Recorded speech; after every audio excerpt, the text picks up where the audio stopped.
Hello student, आज मैं आपको वेक्टर कैलकुलस का एक इम्पॉर्टेंट कॉन्सेप्ट बताने वाली हूँ, that is Stokes theorem. Stokes theorem basically जो हमने लाइन और सरफेस इंटीग्रल पिछले वीडियोस में पढ़ा है उसी का एप्लीकेशन पार्ट है। यहाँ पर जो थ्योरम का स्टेटमेंट है वो है, if f is any continuous differentiable vector function and S is a surface enclosed by a curve C। S एक सरफेस है जो C कर्व से एनक्लोज्ड है। ये S जो है वो एक सरफेस है और जो कर्व है वो क्या है, C है।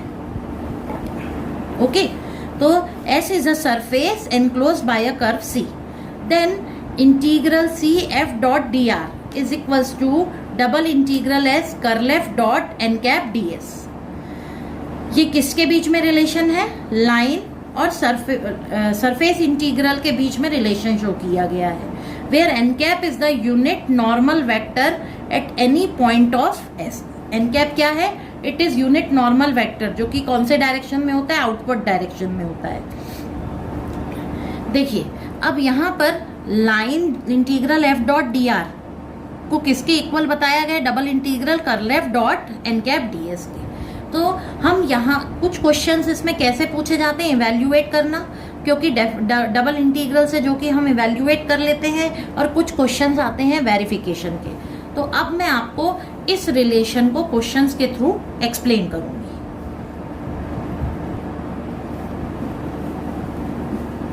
अब हम क्वेश्चन स्टार्ट कर रहे हैं। Verify Stokes theorem for f is equals to this function taken round the rectangle bounded by x is equals to plus minus a, y is equals to 0 and y is equals to b। Start करूंगी मैं by Stokes theorem. सबसे पहले हम theorem define करेंगे। By Stokes theorem, integral f dot D r is equals to double integral curl f dot N cap D S. अब हम left hand side से start कर रहे हैं। क्या करेंगे? हम f dot D r find कर लेते हैं।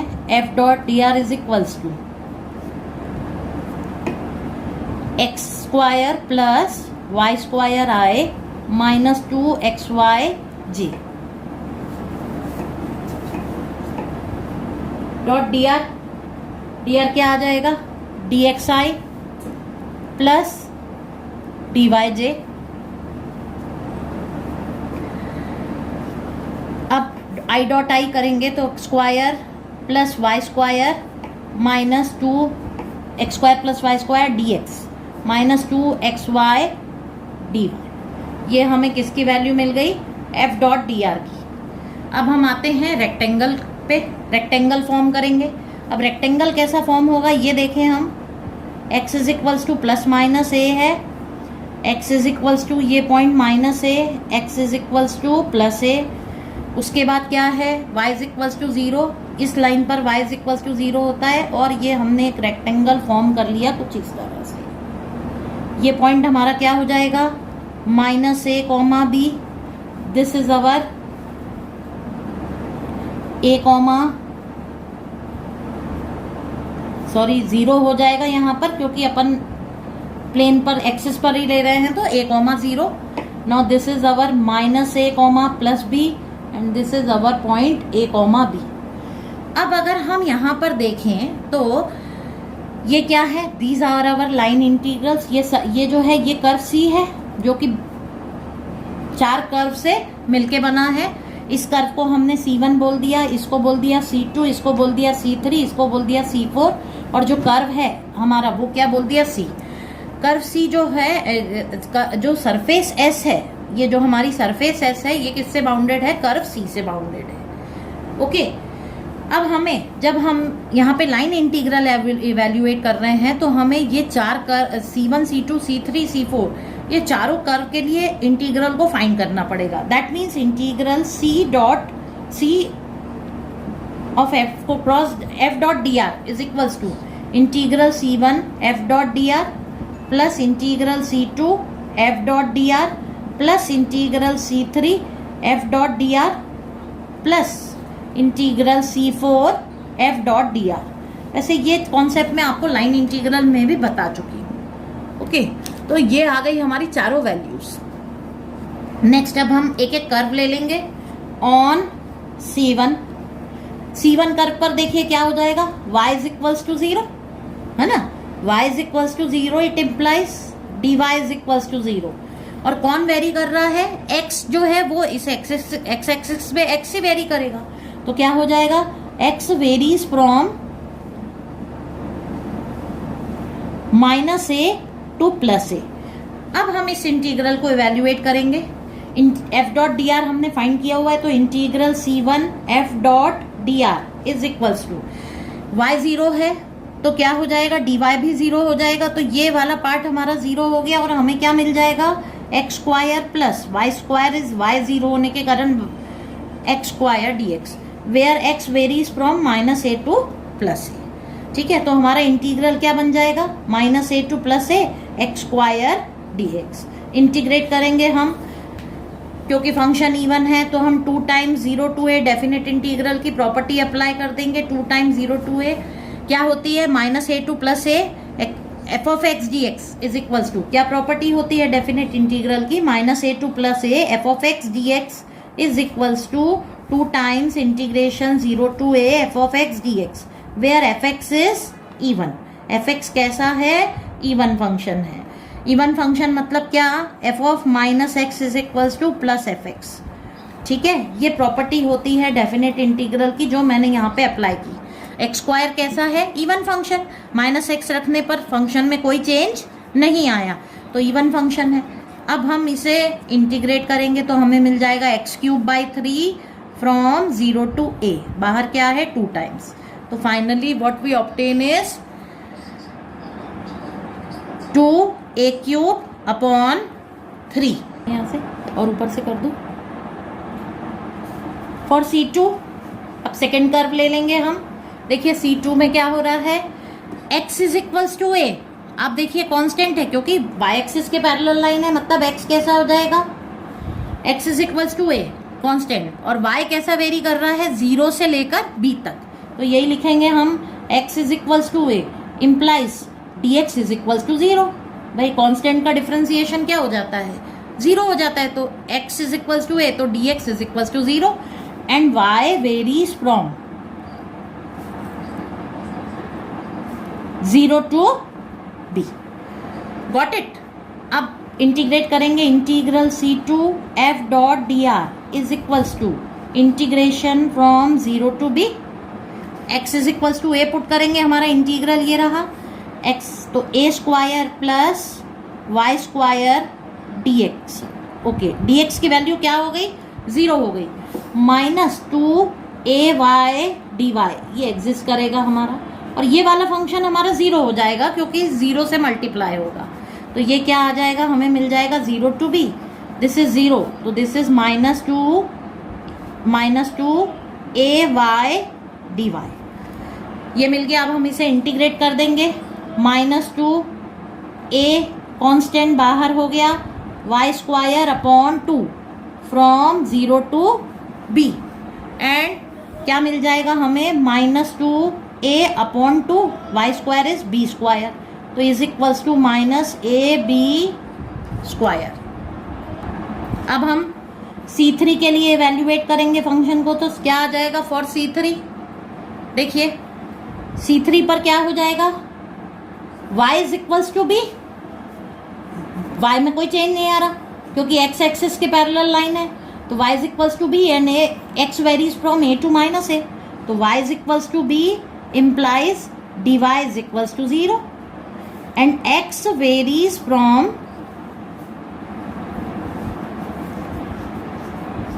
a टू -a, पुट कर देंगे, हमारा फंक्शन हो जाएगा C3 f dot D r is equals to, now देखिए dy तो क्या हो गया, 0 हो गया, ये पार्ट 0 हो गया, यही एग्जिस्ट करेगा, ये वाला पार्ट, इंटीग्रल क्या आ जाएगा, a to -a, x square as it is plus y square की जगह हम y की जगह b पुट करेंगे एंड dx इंटू dx, ये हमारा इंटीग्रल बन गया। अब हम इसे क्या करेंगे, इंटीग्रेट करेंगे अगेन,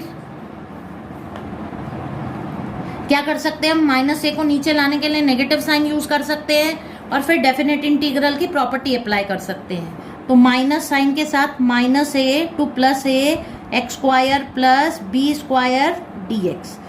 फिर से मैंने डेफिनेट इंटीग्रल की प्रॉपर्टी जो अभी आपको बताई थी वो अप्लाई की। तो माइनस 2 टाइम्स 0 टू ए। क्यों? क्योंकि एक्स स्क्वायर कैसा है, अगेन इवन फंक्शन, और बी स्क्वायर कैसा है, कांस्टेंट। तो constant function is always even. एक कांस्टेंट फंक्शन हमेशा कैसा होता है, इवन होता है। तो ये पूरा फंक्शन कैसा हो गया, इवन।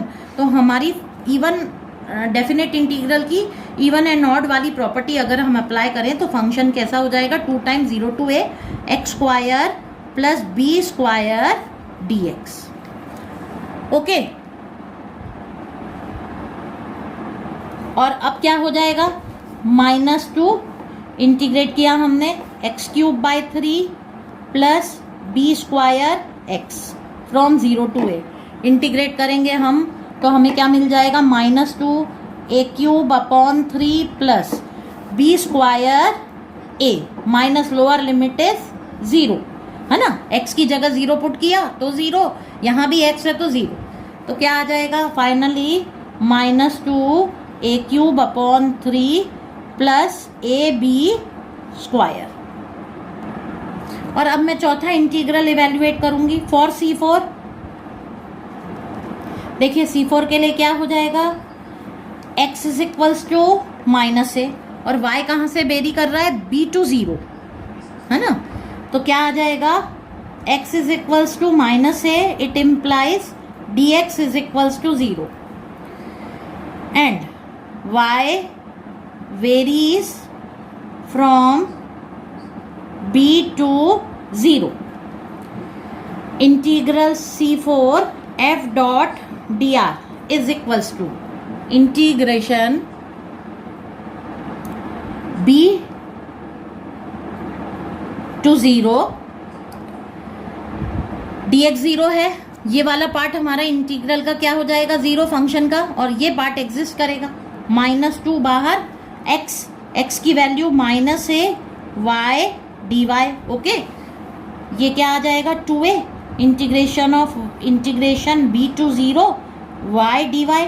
इंटीग्रेट कर देंगे हम is equals to 2a y square upon 2 from b to 0 and finally 2 से 2 कैंसिल हो गया और हमें क्या मिल जाएगा, a into 0 minus b square which is equals to minus of a B square.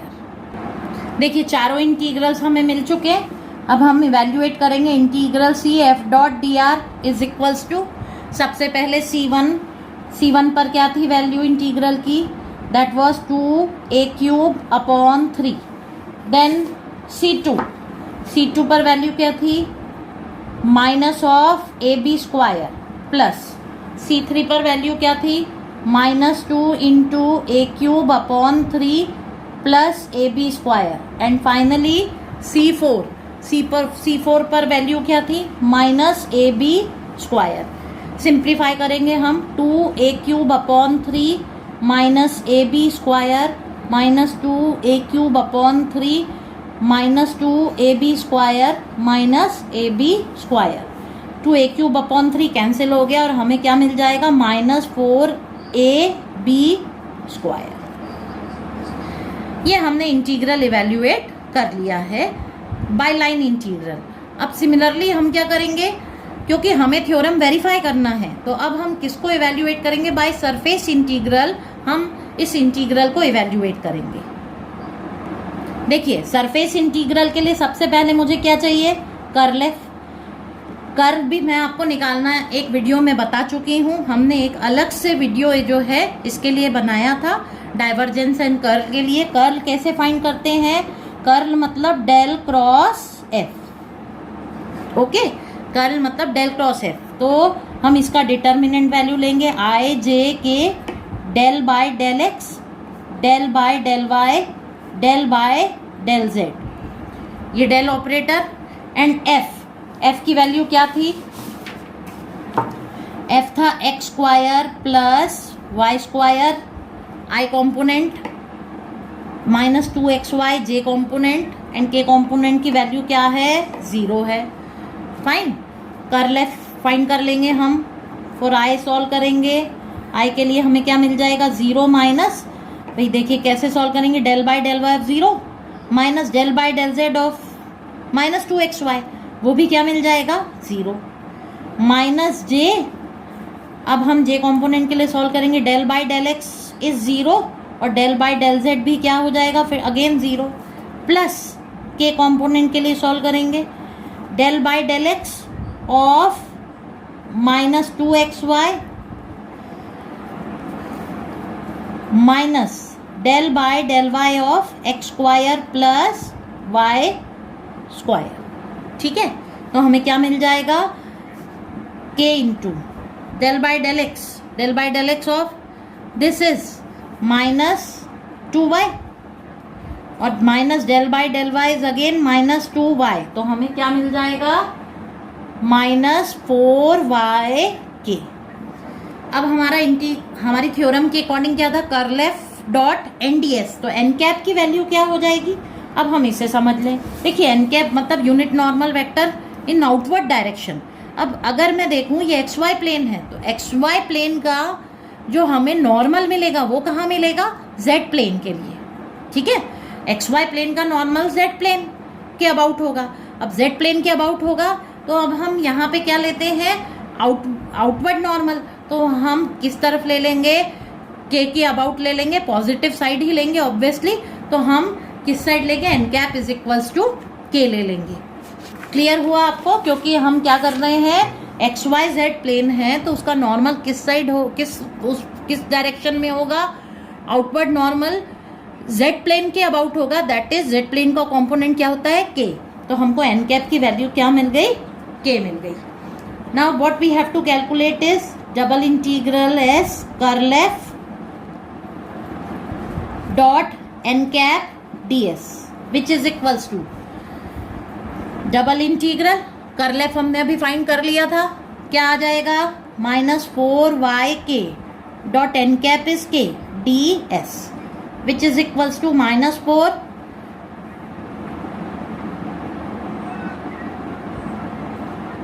Double integral y D S. देखिए हम अब D S X Y plane पे हम इसका प्रोजेक्शन देखेंगे, X D S is equals to क्या होता है, D X D Y upon N dot K. Okay, तो क्या मिल जाएगा हमें, N cap dot K is equals to, N cap क्या था हमारे पास, के डॉट के, मॉड ऑफ के डॉट के क्या आ जाएगा, 1। तो हमें क्या मिल जाएगा, D S is equals to D X D Y. अब हम इसे पुट कर देंगे हमारे इंटीग्रल में, तो हमें क्या मिल जाएगा, curl F double integral S curl F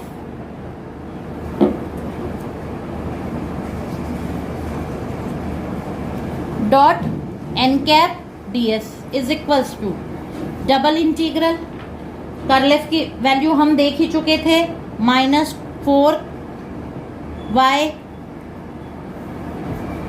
okay, and dx into D Y क्या मिल जाएगा। अब हमें लिमिट बनानी है, लिमिट बनाने के लिए देखिए हम क्या करेंगे, वापस मैं आपकी रेक्टेंगल पे आती हूँ। रेक्टेंगल में हम क्या करते हैं, स्ट्रिप बनाते हैं। अब हमने एक वर्टिकल स्ट्रिप बना ली, मैं एक और रेक्टेंगल फॉर्म कर रही हूँ यहाँ पर आपको और अच्छे से एक्सप्लेन करने के लिए। ये अपना स्ट्रिप है, ये अपनी सरफेस है जिसको हमको इवेल्युएट करना है। तो देखिए ये क्या हो जाएगा, स्ट्रिप बनाई। अब स्ट्रिप कहाँ पे है, एक्स एक्सिस पे लाई कर रही है, एक्स एक्सिस पे वाई की वैल्यू क्या हो जाएगी, 0। स्ट्रिप का नीचे वाला पॉइंट कहाँ रोटेट होगा, स्ट्रिप इस तरह से चलती जाएगी, मैंने आपको पहले भी एक्सप्लेन किया है लास्ट वीडियो में। और ऊपर वाला पॉइंट कहाँ रहेगा, इस लाइन की इक्वेशन क्या है, line parallel to X axis, तो y is equals to A इसकी इक्वेशन है। तो अगर स्ट्रिप मूव कर रही है तो नीचे वाला पॉइंट क्या है, y इज इक्वल्स टू 0, और नीचे ऊपर वाली जो इक्वेशन है कर्व क्या है, y इज इक्वल्स टू ए। तो जब हम लिमिट बनाएंगे इसकी तो क्या बन जाएगी, double integration y is equals to 0 to a। अब x कहाँ से वेरी कर रहा है, x माइनस a से लेकर प्लस a तक, क्योंकि स्ट्रिप कुछ इस तरह से मूव करती जाएगी इंटीग्रेट कर रहे हैं हम, तो x is equals to minus A to plus A Y D X D Y. Y के अबाउट इंटीग्रेशन करेंगे minus A to plus A as it is, y का integration Y square by 2 from 0 to a D x which is equals to 1/2 minus A to plus A into A square D X. A square constant है, A square upon 2 बाहर हो गया, minus A to plus a d x आ गया। यहाँ पे क्या है कांस्टेंट, कांस्टेंट के लिए इवन फंक्शन की प्रॉपर्टी अप्लाई की मैंने, तो 2 times 0 to a d x which is equals to, ये 2 से 2 कैंसिल, ए स्क्वायर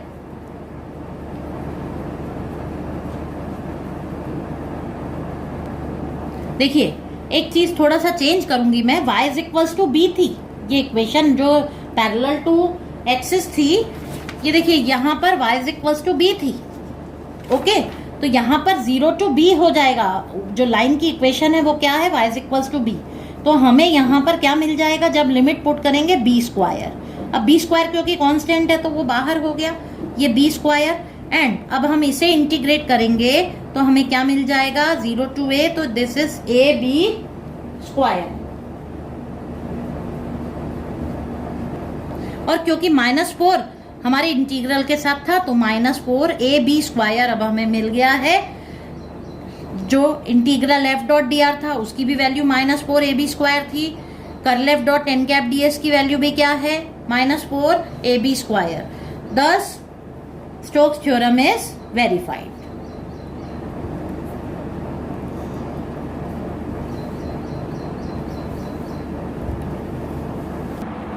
देखिए अब हम एक और क्वेश्चन करेंगे, verify Stokes theorem when f is equals to this function and s is a part of the sphere x square plus Y square plus Z square is equals to 1 on xy plane.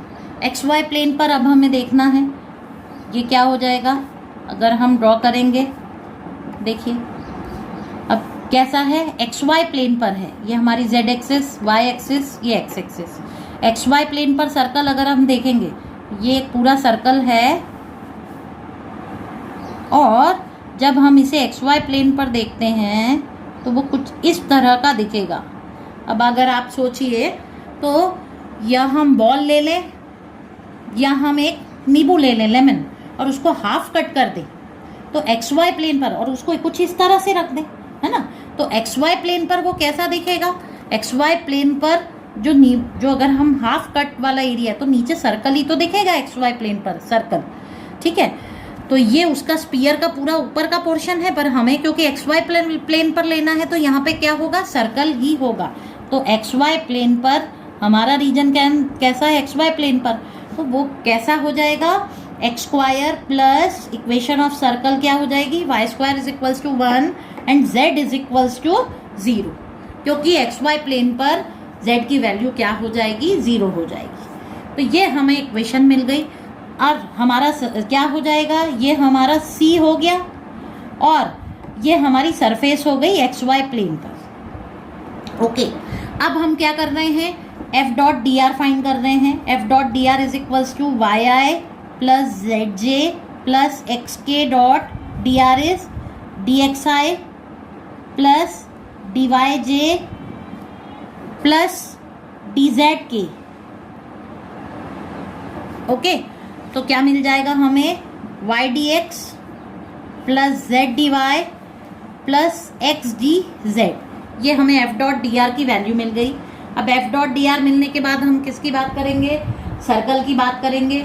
Circle कैसा है, circle with centre at 0 0 और radius क्या है, centre क्या है circle का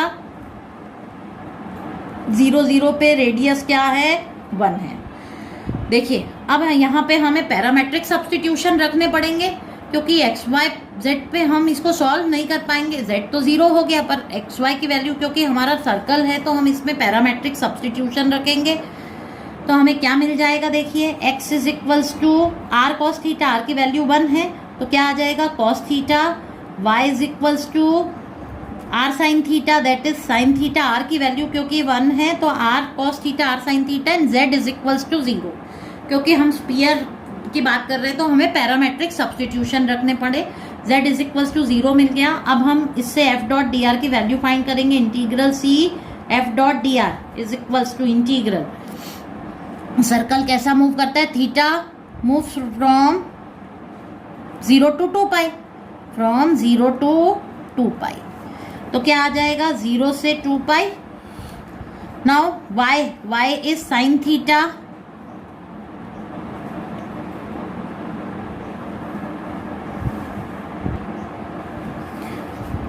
dx plus, अब देखिए यहाँ पर z 0 है तो ये इंटीग्रल 0, और z 0 होने के कारण dz भी क्या हो जाएगा 0, तो ये इंटीग्रल की वैल्यू क्या हो गई 0 हो गई। तो हमें क्या मिल जाएगा 0 to 2 pi sine theta dx। हम यहाँ पर क्या करेंगे, अब इसे इंटीग्रेट करेंगे, dx upon D theta into D theta कर सकते हैं हम, डी थीटा से मल्टीप्लाई डिवाइड कर दिया। अब x is equals to cos theta है तो dx की वैल्यू क्या हो जाएगी, dx upon D theta is equals to minus sine theta, put कर देंगे हम integration 0 to 2 pi sine theta into minus sine theta D theta which is equals to, जब हम इसे इंटीग्रेट करेंगे तो क्या वैल्यू मिल जाएगी हमें, तो हमें इंटीग्रल की वैल्यू माइनस पाई मिल जाएगी। ओके, ये हमने F dot D r find कर लिया। अब सिमिलरली हम curl F dot N cap D s find करेंगे। कर्ल एफ की वैल्यू कैसे फाइंड करते हैं हम, curl F is equals to del cross F होता है, डिटर्मिनेंट लेंगे i j k, del by del x, del by del y, del by del z of y z x. I j k components की value ले ली, integrate कर देंगे। अब हम इसे क्या मिल जाएगा हमें,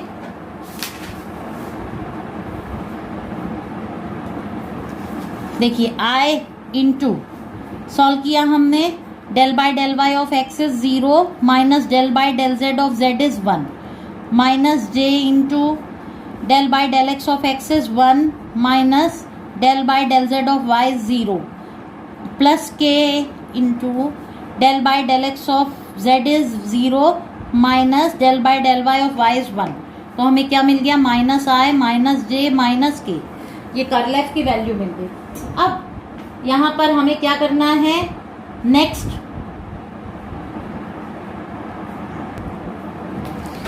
देखिए एक्स वाई प्लेन पर सर्कल है तो सर्कल का एन कैप क्या होगा, एक्स वाई प्लेन पर है तो एन कैप या तो आउटवर्ड नॉर्मल है तो N cap is equals to X Y plane से नॉर्मल कहाँ होगा, अगेन जैसा मैंने आपको पहले भी एक्सप्लेन किया था, N cap is equals to उस एक्स वाई प्लेन का परपेंडिकुलर कहाँ होता है, जेड प्लेन पर, तो जेड प्लेन का कोऑर्डिनेट क्या हो जाएगा के, और हमें क्या मिल जाएगा N cap is equals to K. अब double integral curl F dot N cap D S is equals to, double integral curl F की वैल्यू थी minus I minus J minus K dot N cap is K D S which is equals to double integral S, यहाँ पे आ जाएगा -1 D S.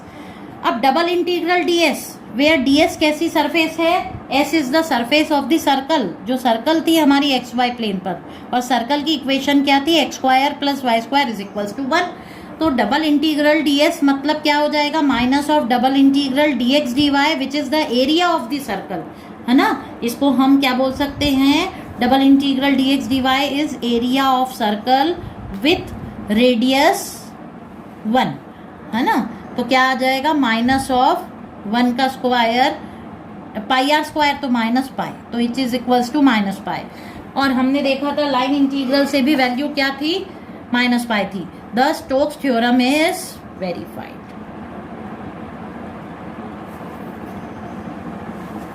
और अब अगर evaluate आता है किसी क्वेश्चन में तो आपको देखिए सरफेस आप यहाँ पे curl F dot N cap D S भी फाइंड कर देंगे तो जो है हमारा लाइन इंटीग्रल उससे इवेल्युएट हो जाएगा। दैट मीन्स इवेल्युएट आता है तो हमें क्या फाइंड करना है, double integral curl F dot N cap D S. Hope कि आपको मेरा स्टोक्स थ्योरम का ये वीडियो पसंद आए। मेरे YouTube चैनल को सब्सक्राइब करने के लिए मेरे वीडियो का नाम वर्ल्ड ऑफ मैथ्स है। Thank you.